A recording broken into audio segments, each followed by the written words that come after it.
And within the university system, no, I must place the union the proper pathway for people to understand.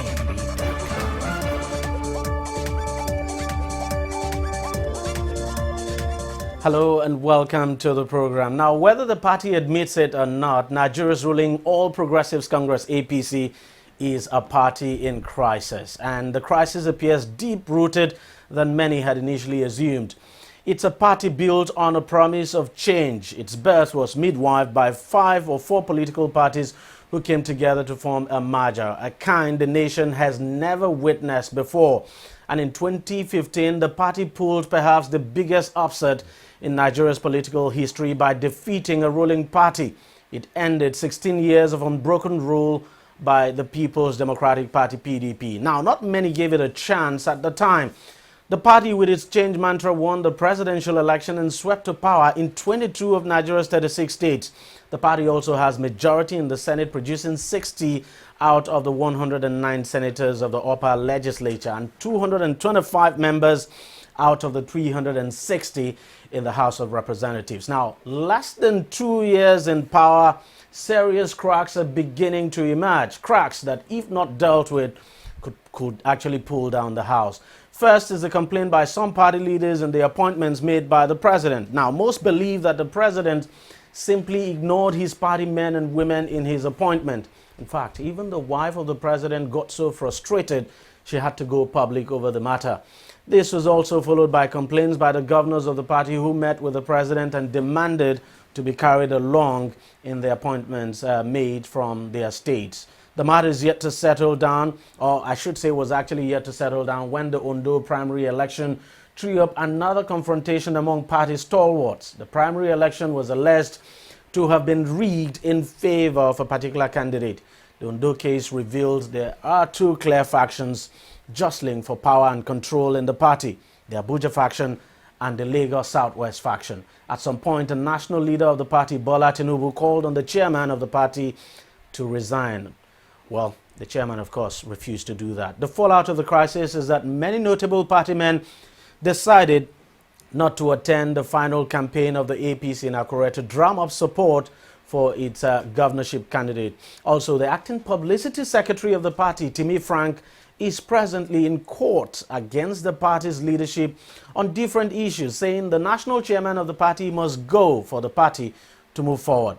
Now, the party, of course, has tried to manage the crisis within, describing it as a normal disagreement. But as the days roll by, things continue to fall apart, with the center appearing not to be holding. Well, joining me now to look at the crisis in the APC is Dr. Dele Shetolu, a political analyst. Doc, thank you very much for coming on the program. Are you surprised that the APC would be going through this kind of, if you like, debilitating political crisis just 2 years, less than 2 years, as a matter of fact, after it took power? I'm not surprised. I'm not surprised that the APC is into crisis. I'm not surprised that the APC is factionalized and fractionalized. The party says it is not. And heavily segmented, and these are the reasons. We need to historicize the issue. How did the APC emerge as a political party? What groups, negotiated and consummated the merger?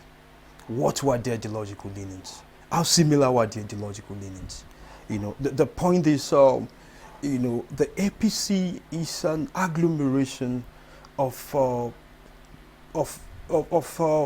the political elite with different and divergent and diametrically opposed ideological orientations and values.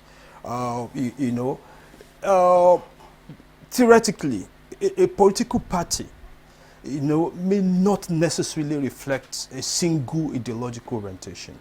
But the point is, the political party more of the time will likely reflect the preferences, the worldview, the nuances, of a dominant ideology, And what would then happen is the other ideologies will likely exist on the fringes, though this situation will also likely be temporary, and the different ideologies will contest for the political space.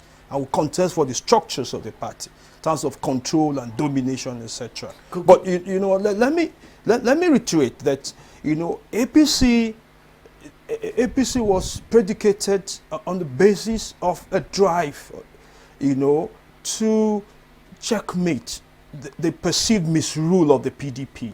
That was the grand desire. That was the grand aspiration. So there was actually no time for the party to actually sit down. The party did not, you know, they did not concretely prepare for political rule, you know, and the party did not articulate in concrete terms its economic and political agenda.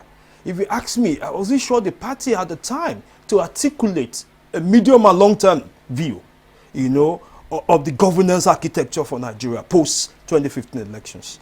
And thirdly, the APC, you know, the APC reflects, you know, politicians with divergent interests, with divergent views, with divergent backgrounds and orientations.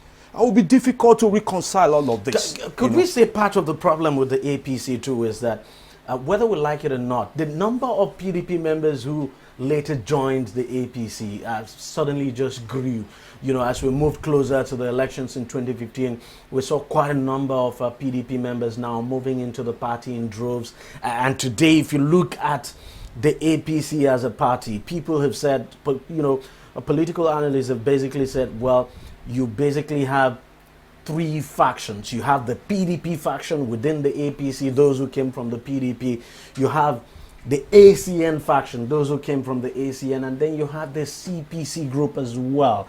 And that part of the problem is the number of people who came from the PDP to join the APC.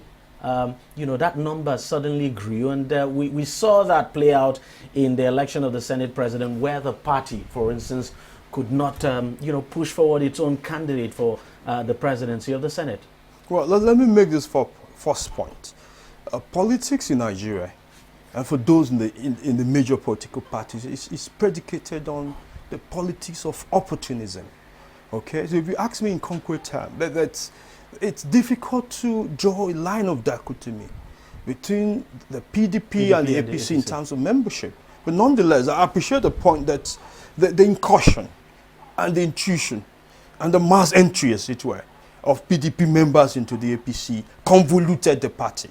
You know, I recall, for instance, I mean, in the Second Republic, the defunct Unity Party of Nigeria, you know, would definitely not, you know, it would not likely have accommodated, you know, MPND campaigns, knowing full well that the UPN at that point in time had an clearly ideologically different worldview, as distinct from the National Party of Nigeria. Now, the question we should be asking is how different ideologically is the APC and the PDP? Okay, how different ideologically? It's really difficult to dichotomize ideologically the two political parties. And secondly, the politics of opportunism that encourages cross-carpeting and political somersaults at every point in time, you know, made it quite easy for, you know, disgruntled factions within the PDP to jump the boat and then got into the APC. I appreciate, though, that the presence led to new power constellations and new struggles to hijack and control party structures. I appreciate that when the PDP or the defunctees, you know, permit me to use those words, you know, the PDP left and joined the APC, you know, they didn't go into APC to fold their hands. They didn't go into APC to be spectators. They didn't sit on the fringes. They wanted to control the party structures, and that got the PDP members in the APC into struggles with the original APC members. And then the struggle to control party structures, party machinery, to control structures of the National Assembly and the structure of the presidency began. You know, interestingly, you mentioned factions within the party. I suppose we forgot to mention the fourth faction, likely, which is the APP, yes, formerly AMPP faction. It's a dominant group. It's a dominant group within the APC. If you ask me, APC is probably stronger, you know, you know, I mean, the APP is probably stronger. Defunct APP members are probably stronger in the whole arrangement. You know, in the whole arrangement than the CPC. But on the whole, you know, what is clear is this: that the political elite in Nigeria is not playing politics on the basis of ideology, of clear-cut ideas, and are not driven by national interests and pro-people agenda and the rest of it. But most of the time, the political elite are motivated by the intense drive for political power and would always prefer the shortcut to access political apparatus. Quite understandable. Let us talk about the president now, because whether you like it or not, the president is a central figure in the whole equation here. Most people think that the president himself has actually not shown leadership as far as party politics is concerned. He's actually not taking control the way people had expected. That being the leader of the party, he ought to have taken control, but has actually not taken control, and that at some point people just feel the president, after winning the election, just basically decided to sideline the party, especially in the appointments he's made so far. Oh, well, you're raising an interesting question. My perspective would be this. We need to psychoanalyze the president. Who is the president? What is his background? What is his orientation? What are his values? I like to posit that it is Hausa Fulani background, it is not a coincidence. And has had implication for his political behavior. I suppose historically, the Hausa Fulani, with utmost sense of responsibility now, as an ethnic nationality, may not be quite disposed to sharing political power. And that, in my view, is playing out. And secondly, the president is not deeply schooled in the arts of politics. You recall his background as a soldier who grew in the command structure, who grew in the hierarchical structure, and who wasn't taught, in the arts and the finesse of political contestation and political gamesmanship. Okay, he didn't have that. So what would actually happen?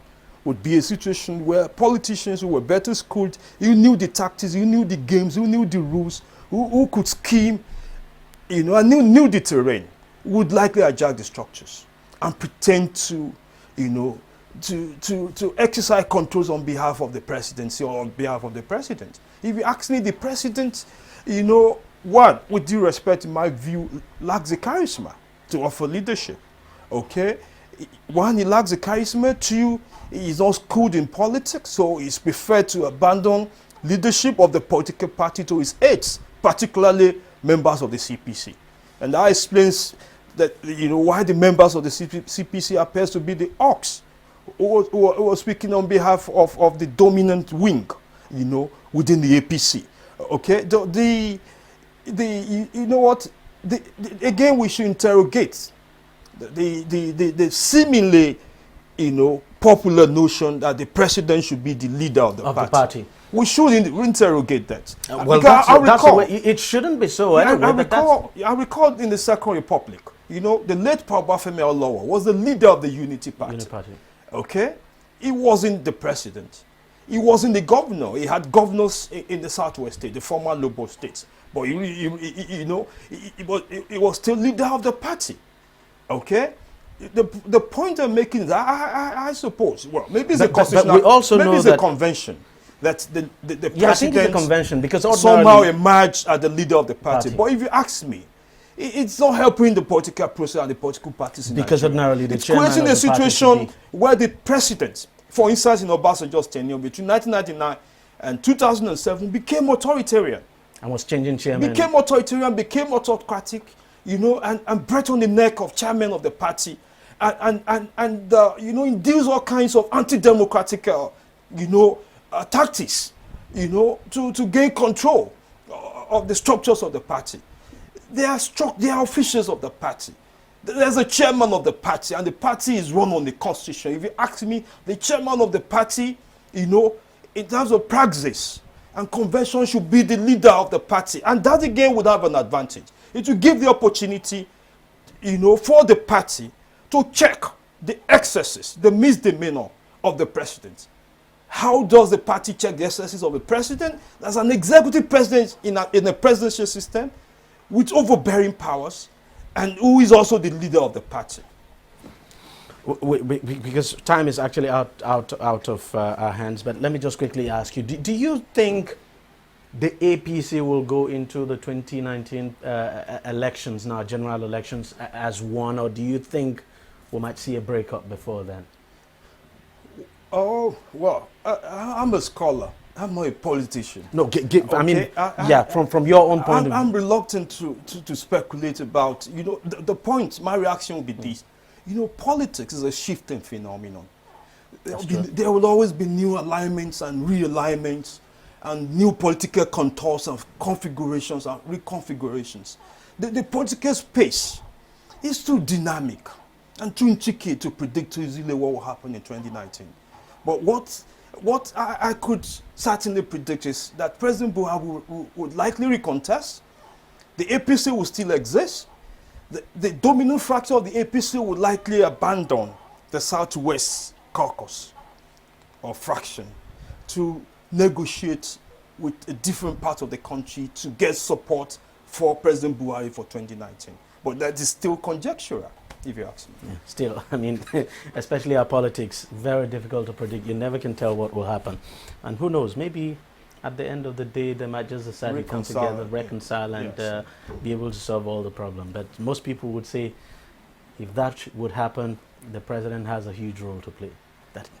That he's just not providing that leadership the party needs. So, Dr. Shetolu, thank you very much for coming on the program, and thank you very much for sharing your thoughts with us. My pleasure. All right, we'll take a short break now. When we come back, we'll be talking the economy. Every day, every hour, and every minute, news break in Nigeria. Things happen so fast, it's most times difficult to track and comprehend them. But that's what we do right here on DEJI360. 2015, would you want to come back again? It's like asking Jesus Christ if he knew he was going to die, will you want to come back as the savior of the world again? We do not just help you track the stories, we break them down, explore all the angles, analyze the issues so that you can fully comprehend the stories and use them to make the right decisions.